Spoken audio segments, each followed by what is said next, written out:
Hi, I'm Trisha Funk, financial coach and founder of financeswithfunk.com. And today I want to talk to you about why your idea of budgeting is completely wrong. Now, I know I talked to you before about giving up your personal power by using excuses. Excuses like, I can't do that because I can't afford to.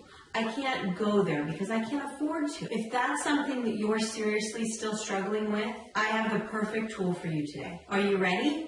Wait for it. Wait for it. It's called the budget. I know. Budget equals constriction. Budget equals loss of power, loss of control, right? Except that's actually exactly opposite if you're doing it right. So let's talk about an example where a budget can bring freedom.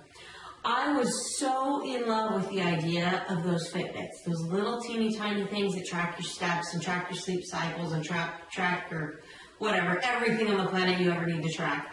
Anyway, they're $100.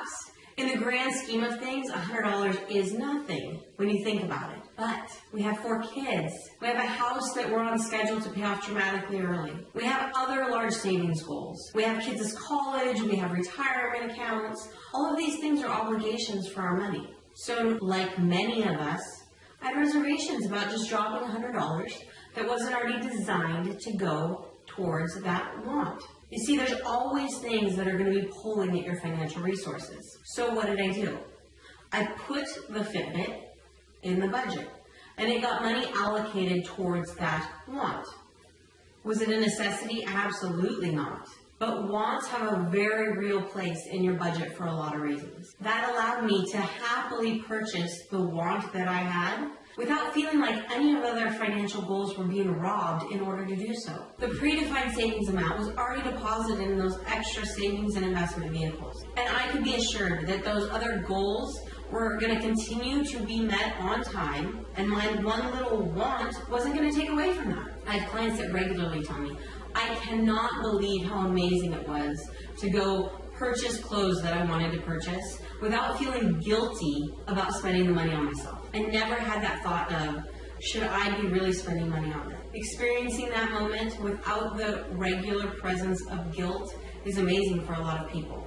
When you look at it this way, it's not that sticking to a budget or setting up a budget will ever require you to eliminate your daily coffee habit.